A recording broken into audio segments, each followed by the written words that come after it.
We live in a world of constant flux, where our perceptions shape our reality and our thoughts define our experiences.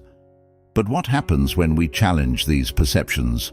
When we turn our thoughts inside out and examine them from angles we've never considered before? This, my friends, is the essence of reverse thinking, and it's a powerful tool for expanding our consciousness and unlocking new realms of understanding. Today, we're going to explore 8 mind-bending stories that illustrate the profound impact of reverse thinking. These aren't just anecdotes, they're gateways to a new way of perceiving the world around us and our place within it. As we navigate through these narratives, I want you to pay close attention to how they make you feel, how they challenge your existing beliefs, and most importantly, how they might reshape your understanding of reality itself. Let's begin with our first story. Imagine a successful businessman at the peak of his career suddenly deciding to give away all his wealth and live as a homeless person. On the surface, this seems like madness, doesn't it? We're conditioned to believe that success equals accumulation of wealth, of status, of possessions. But what if true success lies in the opposite direction? Click subscribe to this channel to get more profound spiritual lessons. This is the story of John Doe, a Wall Street executive who, after a near-death experience, realized that his pursuit of wealth had left him spiritually bankrupt. He made the radical decision to give away everything he owned and live on the streets. Now, I'm not suggesting we should all become homeless. The point here is to challenge our assumptions about what constitutes a meaningful life. John discovered that by stripping away all material possessions, he was forced to confront his true self. He found a sense of freedom and purpose that had eluded him in his previous life of luxury. He learned to appreciate the simple things: a warm meal, a kind word, the beauty of a sunrise. And in doing so, he found a richness of experience that no amount of money could buy. This story forces us to question our societal values. We're taught from a young age that success is measured by our bank balance, our job title, the size of our house. But what if we've got it all backwards? What if true success lies in our ability to find contentment and meaning regardless of our material circumstances? Now, I'm not advocating for poverty as a path to enlightenment. That would be an oversimplification. What I am suggesting is that we need to critically examine our relationship with material possessions and societal definitions of success. Are we pursuing these things because they truly bring us fulfillment, or because we've been conditioned to believe that they should? This leads us to our second story, which challenges another deeply ingrained belief: the idea that education is the key to success. We've all heard this mantra repeated countless times. Stay in school, get good grades, go to college, and you'll be set for life. But what if this conventional wisdom is holding us back? Consider the story of Sarah, a high school dropout who went on to build a multi-million-dollar tech company. Sarah struggled in the traditional education system. She was creative, entrepreneurial, and had a unique way of looking at problems. But these qualities weren't valued in her school environment, which prioritized rote memorization and standardized testing. So Sarah made the controversial decision to drop out. She taught herself coding, started freelancing, and eventually founded her own company. Her success wasn't in spite of her lack of formal education, it was because of it. By freeing herself from the constraints of traditional schooling, she was able to pursue her passions and develop her skills in a way that suited her unique learning style. Now, before you accuse me of advocating for mass dropouts, let me be clear. Education is valuable. But we need to expand our definition of what constitutes a worthwhile education. The traditional one-size-fits-all approach is failing many of our brightest minds. We need to recognize that there are many paths to knowledge and success, and that sometimes the most valuable learning happens outside the classroom. This story challenges us to reconsider our assumptions about intelligence and success. Are we limiting ourselves and our children by adhering too rigidly to traditional educational paths?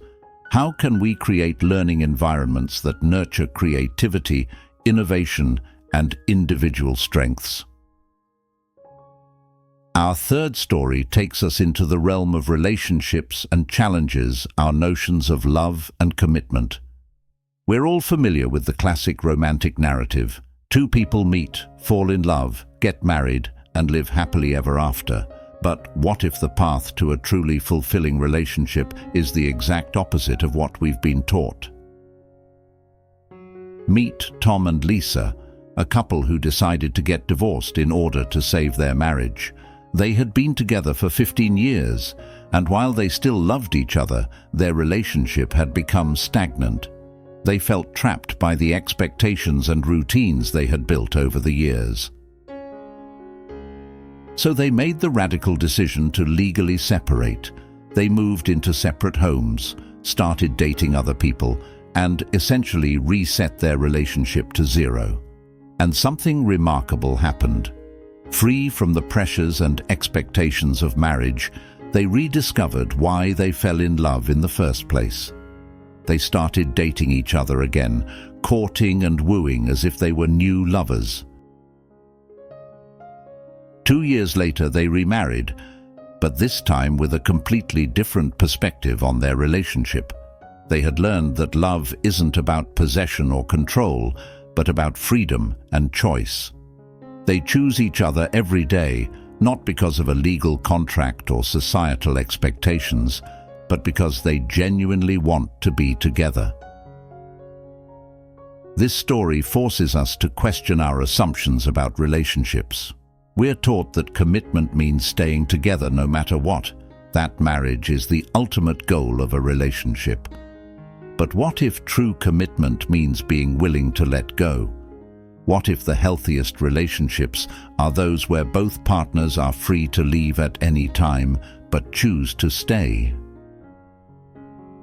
It's a confronting idea, isn't it?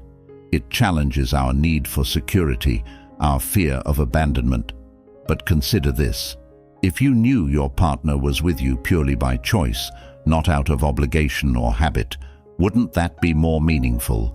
Wouldn't it push you to continually nurture and invest in your relationship?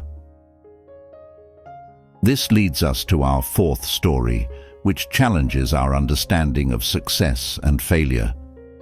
We've been conditioned to see failure as something to be avoided at all costs. Success is the goal, and anything less is unacceptable. But what if we've got it all wrong? What if failure is actually the key to success? Consider the story of James Dyson, the inventor of the Dyson vacuum cleaner. Dyson didn't create his revolutionary product overnight. In fact, he failed 5,126 times before he finally got it right. That's not a typo. Over 5,000 failed prototypes before he achieved success. Most people would have given up long before reaching that point, but Dyson saw each failure as a step closer to success. He understood that failure wasn't the opposite of success. It was an integral part of the process.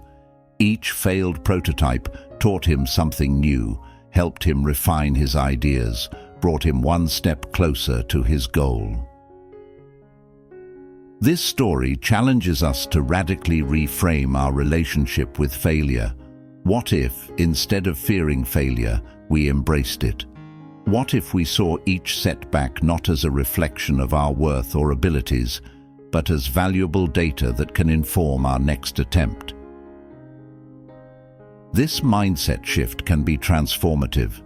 When we stop fearing failure, we become more willing to take risks, to try new things, to push ourselves beyond our comfort zones. And it's in these spaces, beyond what we know and are comfortable with, that true growth and innovation occur. But it's not just about individual success.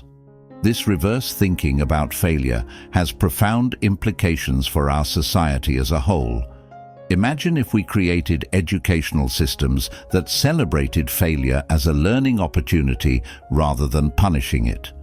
Imagine workplaces where employees felt safe to take risks and make mistakes.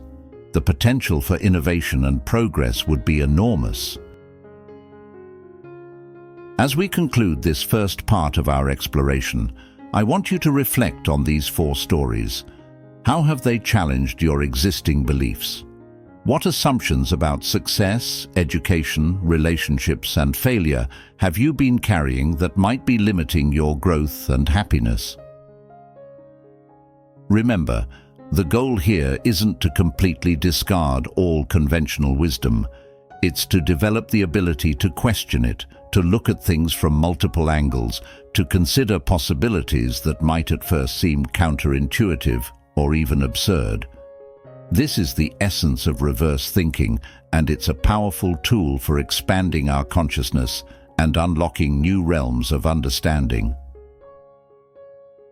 In the next part, we'll explore 4 more mind-bending stories that will further challenge our perceptions and push the boundaries of our thinking. We'll delve into topics like happiness, morality, identity, and the nature of reality itself. Are you ready to go deeper down the rabbit hole? As we venture further into the labyrinth of reverse thinking, we must prepare ourselves for even more profound challenges to our established worldviews. The stories we're about to explore will push us to the very edge of our understanding, forcing us to confront the paradoxes that lie at the heart of human existence. Our 5th story revolves around the counterintuitive nature of happiness. We're all seeking happiness, aren't we? It's the driving force behind so many of our actions and decisions. But what if the very pursuit of happiness is what's making us miserable? Consider the case of Alex, a young professional who had dedicated his life to the pursuit of happiness. He read all the self-help books, attended seminars, practiced meditation and positive thinking. He did everything right according to conventional wisdom, and yet he found himself more anxious and dissatisfied than ever. It was only when Alex stopped trying to be happy that he finally found contentment. He realized that his constant striving for happiness was actually a source of stress and disappointment. By always focusing on some future state of happiness, he was missing out on the present moment. Alex's story illustrates a profound truth. Happiness isn't something to be pursued or achieved. It's a byproduct of living a meaningful life, of engaging fully with the world around us, of accepting both the joys and sorrows that come with being human. This is a radical shift in thinking for many of us. We're bombarded with messages telling us that if we just try hard enough, if we just find the right technique or buy the right product, we'll achieve lasting happiness. But what if true happiness comes from letting go of the pursuit altogether? Think about it. When are you most happy? Is it when you're consciously trying to be happy? Or when you're fully absorbed in an activity? When you're connecting with others? When you're working towards something larger than yourself? Happiness, paradoxically, often comes when we're not seeking it at all. This doesn't mean we should aim for misery, of course, but perhaps we need to shift our focus from pursuing happiness to pursuing meaning. When we engage in activities that align with our values, when we contribute to something larger than ourselves, we often find that happiness naturally follows. Our 6th story challenges our understanding of morality and ethics. We tend to think of morality in black and white terms. There are good actions and bad actions, right choices and wrong choices. But what if the most ethical path sometimes requires us to do things that seem, on the surface, to be wrong? This is the dilemma faced by Dr. Smith, a physician working in a war-torn country. Dr. Smith was confronted with a terrible choice: lie to armed militants about the whereabouts of his patients, or tell the truth and condemn innocent people to likely death. In this situation, the conventional moral framework breaks down. Lying is generally considered wrong, but so is allowing harm to come to innocent people. Dr. Smith chose to lie, protecting his patients but compromising his commitment to honesty. This story forces us to confront the complexities of real-world ethics. It's easy to adhere to moral absolutes when we're dealing with hypothetical situations or simple choices. But in the messy reality of human existence, we often find ourselves in situations where there is no clear right answer. What Dr. Smith's story teaches us is that true morality requires more than just following a set of predetermined rules. It requires wisdom, empathy, and the ability to weigh complex factors in difficult situations. Sometimes, paradoxically, the most ethical choice might be one that violates our surface-level understanding of right and wrong. This doesn't mean that all morality is relative or that we should discard our ethical principles, but it does suggest that we need a more nuanced, flexible approach to ethics.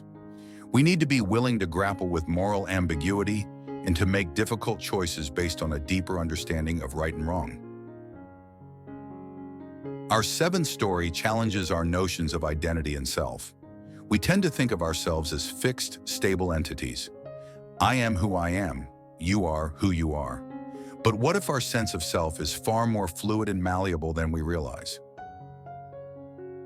Meet Maria, a woman who underwent a radical personality change after a brain injury. Before the accident, Maria was introverted, conservative, and risk-averse. After recovering from her injury, she became outgoing, liberal, and adventurous. Her friends and family said it was like she had become a completely different person. Maria's story raises profound questions about the nature of identity. If a change in our brain chemistry can so drastically alter our personality, our beliefs, our very way of being in the world, then what does that say about who we really are? This is not just a philosophical question.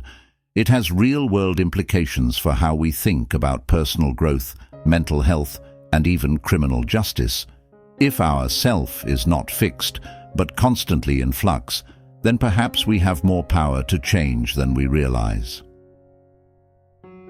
But this malleability of self is also terrifying. It challenges our sense of continuity, our belief in a core, unchanging me. If I can change so fundamentally, am I still the same person? What parts of me are essential and what parts are accidental? These questions lead us to a paradoxical truth. Perhaps the only constant in our identity is change itself. We are not fixed entities, but processes, constantly evolving, adapting, becoming. And in this constant becoming, we find our true nature. This brings us to our eighth and final story, which challenges our very perception of reality. We tend to think of reality as something objective, existing independently of our perception. But what if the act of observation itself shapes reality? This is the puzzle at the heart of quantum mechanics, illustrated by the famous double-slit experiment. Without delving too deeply into the physics, this experiment suggests that particles behave differently when they're being observed versus when they're not. It's as if the very act of measurement changes the nature of reality. Now, you might be thinking, what does quantum mechanics have to do with my everyday life?